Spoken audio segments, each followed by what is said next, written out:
Hey everybody, and welcome to Cozy TCG. I'm Alex, and today we're starting with the very first installment of lore deep dive into Flesh and Blood. We're going to be starting with Uzuri, finding out a little bit about her backstory, where she comes from, what she's up to in the story of Flesh and Blood. So let's not drag this on, let's just jump into it.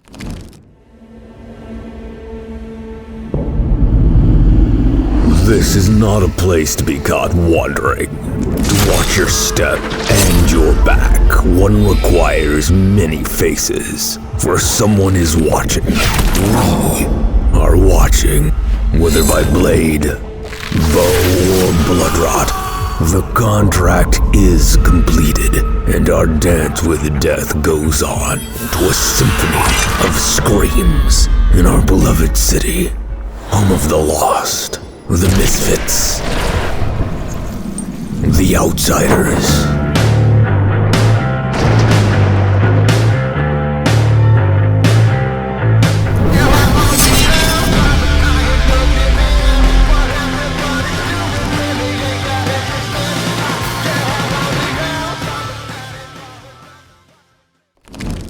So Uzuri Switchblade. This is like no other place in Wraith. Life here isn't some wheel that turns from sun to moon, work to sleep. Life in the pits ferments, humanity's scraps foaming and frothing into a heady brew. Whitetail stretches out his arms to encompass the kinetic clamor of the street. Intoxicating, isn't it? Sure is, answers Uzuri, only sure of one thing, that Whitetail likes the sound of his voice. She walks with him through hawkers and hustlers, harlots and hucksters, all working on their next score. If the pits is a brew, it's one that gets you drunk on hope, then drops you into the gutter with the roaches and rats. Uzuri's not been here that long, but the runaway learned fast not to drink too deeply of the pit's dubious delights. They round a corner of precariously stacked shanties. Whitetail points out a busy marketplace where fishermen sell anything from blind seal to bloatfin. Monsters of the sea hauled ashore for the desperate digestion of the pit's hungering inhabitants. That's where I took Baron the Butcher.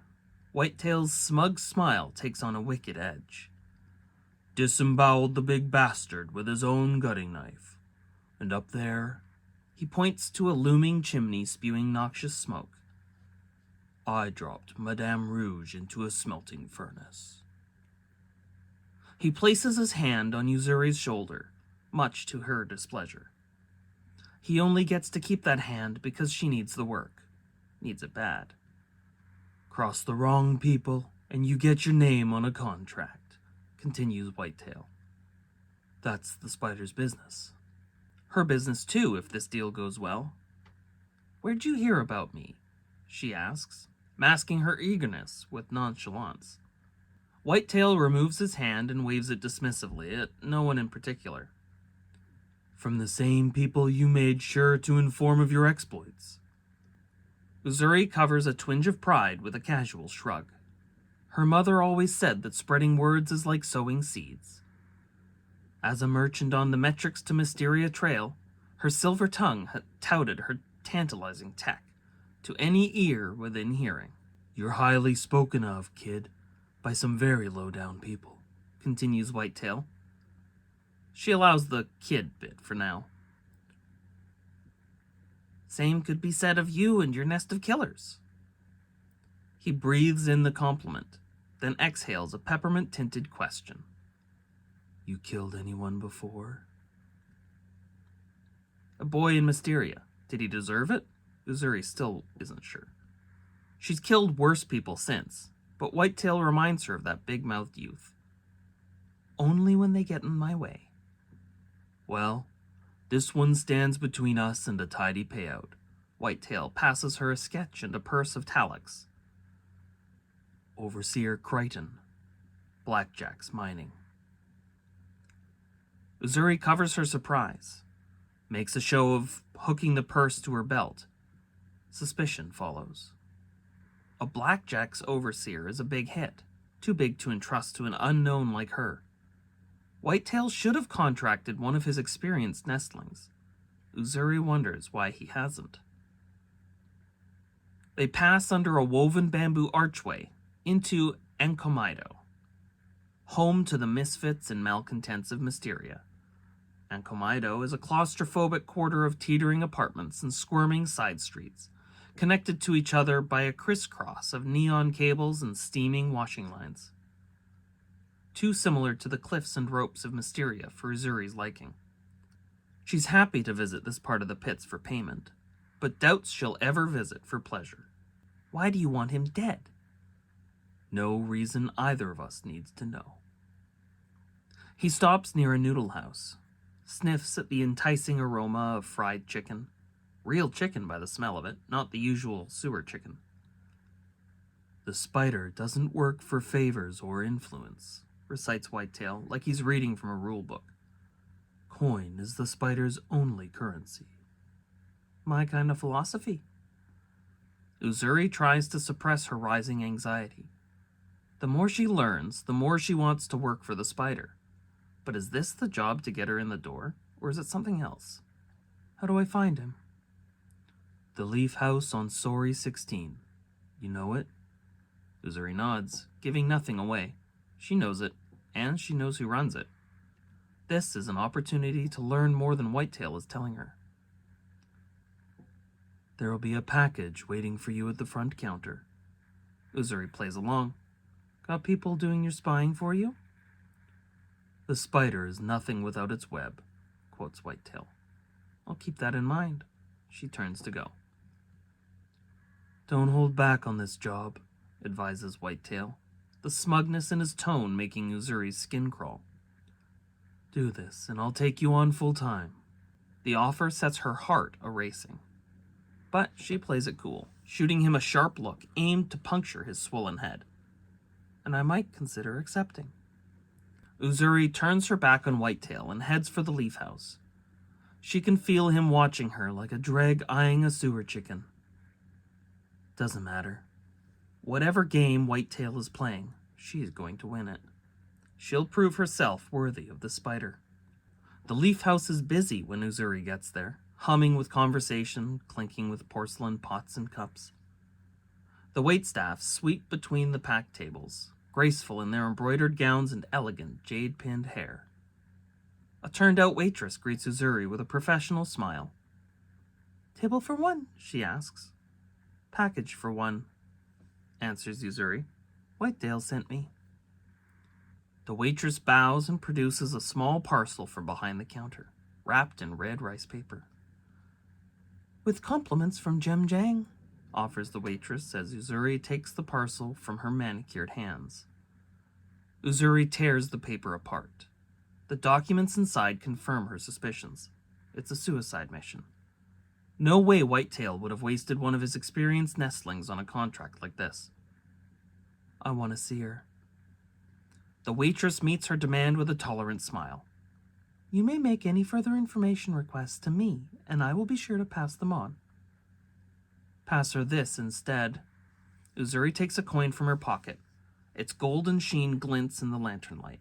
Around the hole punched in its center, a striped tiger slumbers. She flips it into the waitress's waiting hands. Her painted eyes flicker with recognition. She bows deeply and hurries off through a side door, returning moments later without the coin. Jem Jang will see you now. The waitress shows Uzuri into a cluttered office and leaves, shutting the door with a soft clink.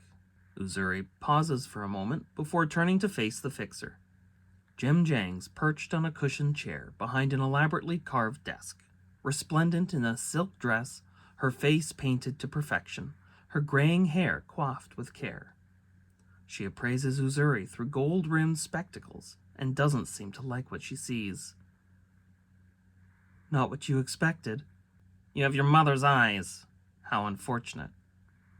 Uzuri bites back a retort, looking instead at a painting pinned to Jem Jang's wall. A group portrait surrounded by the notes and observations of Jem Jang's trade. A younger version of the fixer stands front and center, flanked by Uzuri's parents. Gathered behind them, tough and tattooed women and men pose for the painter, muscles flexed, eyes cold. "I thought you might help me," states Uzuri, deadly calm. "For old time's sake." Uzuri's father told her all about the running tigers and their smuggling business. Weapons, the occasional narcotic. Najeri handled metrics. Hisato looked after Mysteria. And Jim Jang kept the thoroughfares open between them. A smooth operation. Until it wasn't. Hisato betrayed me. He just wanted out. New life. Your mother's idea. Doesn't change what you promised them. Jim Jang nods, her jaw tight with grudging respect. Your father's stubbornness. Your mother's wile. Uzuri shrugs. I work with what I'm given. What would you have me give you? Uzuri tosses the documents onto her desk. A way out. All I see here is a dead end. You realize Whitetail isn't doing this one for the spider. Gimlet Mining wants to muscle in on Blackjack's action. Crichton dies, and Gimlet will owe Whitetail a substantial favor. Uzuri points at herself. And one less mouth to blab about his side hustle. Jim Jang drums her long, lacquered fingernails on the desk, weighing her options. At last, she turns to the pigeonholes behind her, pulls out a scroll, and passes it to Uzuri. Unfurled, it turns out to be a map, drafted by Blackjack's Mining Incorporated. Jim Jang takes a brush from her desk, dips it in a well of red ink, and marks an X on the yellowed parchment. Where Crichton's mansion now stands, she explains. A second stroke of the brush marks a spot some 100 strides from the first. Your way out, a mine shaft, covered and forgotten. Uzuri thrusts the map into her jacket pocket and retrieves the documents from Jim Jang's desk. Keep the coin. I've no further use for it. Be sure to tell your father that we're even. Of course. Next time I'm in Mysteria. Meaning never. That night, Uzuri is delivered to Crichton's Maw estate in a stinking meat wagon. She waits in her cramped secret compartment until the overseer's servants carry the cured pork away, then sneaks into the shade of his towering mansion. Over the pounding of her heart, Uzuri hears the wagon rumble out of the grounds, tall iron gates clanging shut behind it. She's locked in now, behind brick walls patrolled by Blackjack's archers, their quivers bulky with incendiary arrows. The mansion itself is a magnificent display of ego. Stained glass windows, copper flashings, bronze effigies of Blackjack's founding figures. All of it perched on a North Maw ledge, positioned to catch that most rare of Pitt's commodities, sunlight from the pit mouth above. The ground patrols prove too frequent for her to climb the brickwork without being seen. She needs to make a gap. Uzuri steps out of the shadows in front of an armored hulk of a man. Startled, the merc opens his beard-rimmed mouth to raise the alarm. Her throwing knife hits him between the tonsils, choking, blood gushing down his jaw. The guard yanks the knife free. Uzuri ducks in with her dirk, aiming to jam it into his jugular. He's quicker, less distracted than she'd hoped. He catches her wrist in a gauntleted hand, squeezes so hard that the chain links dig into her skin, drawing blood. With his free hand, he raises his mace, fixing to tenderize her like a steak. Out of desperation, Uzuri musters her ability, imagining a different weapon. The merc gurgles and chokes, impaled through the neck by the sword Uzuri now grips in her hand. He releases her and staggers as Uzuri pulls the sword free. She uses his own momentum to push the dying man behind a broad statue, then cleans and sheathes her weapon, a dirk once more. After retrieving her throwing knife, she climbs the mansion like a spider up a web. Using her glass-cutting tool, she accesses a window on the 3rd floor, stalking through the quiet corridors until she finds the master bedroom. Crichton is a plump parcel wrapped in sheets, boxed in by his 4-poster bed, a gift for Uzuri to rip open. She hesitates, dirk in hand, having killed no one in cold blood before. In self-defense, as vengeance, yes. But this man, he's done nothing to her. She grits her teeth, clamping down on that pang of guilt. Coin is the spider's only currency. This is business. The dirk is gone, replaced with a straight razor. She places her hand on Crichton's forehead like a mother checking the temperature of a feverish child. He stirs but doesn't wake until Uzuri draws the razor across his throat. His eyes snap open. He gasps for breath but sucks in nothing but blood. Uzuri leans hard on his forehead, pinning him to the bed as he struggles in vain. Blood soaks the sheets, seeps into the mattress as Crichton's movements weaken and finally stop. Uzuri takes her hand from his forehead, brushes his eyelids closed with her fingertips, and wipes the razor on his pillow. By the time the blade is clean, the razor has become her dirk once more. Outside, an alarm bell rings. The dead guard has been discovered. Outside, an alarm bell rings. The dead guard has been discovered. Uzuri saws off a couple of plump fingers for proof and pops them into an oilskin pouch. Then she's off at a sprint, rushing past the rousing servants, hurtling downstairs until she's stopped in her tracks by the thumping of hobnailed boots on carpet. An exit presents itself as a bronze maiden and a lead light window. She hefts the nude, smashes the glass, and dives through. She hits the ground hard, despite her attempt to roll through the impact. Winded, lungs and guts burning, she stumbles to her feet, pressing on at a limping run. From the walls, the archers adorn her path with explosions, their incendiaries erupting to either side, spraying her with dirt. She weaves as best she can, making herself a tough target until she reaches the mine shaft marked on Jemjang's map. It's boarded shut, planks nailed down so tight that it'll take precious minutes to pry them loose. Uzuri takes a throwing knife from her belt and lays it flat on the wood. As she moves her hand away, the knife disappears, replaced by a stick of dynamite. She waits. Moments later, an incendiary arcs down towards her, an admirable feat of marksmanship by a ranger on the wall.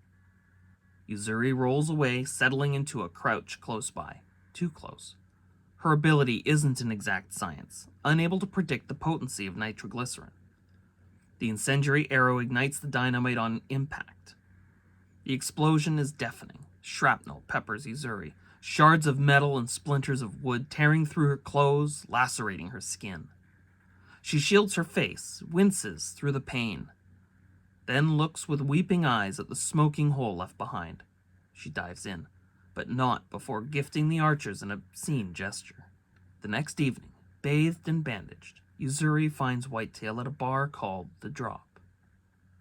While he makes a good fist of hiding his surprise, Uzuri can tell that her appearance has put a dent in his composure. She sits at his table and drops Crichton's fingers in his wine jug. Whitetail eyes them with distaste, and then her with even less pleasure. Uzuri rests her hand on the leather grip of her dirk and meets his baleful glare.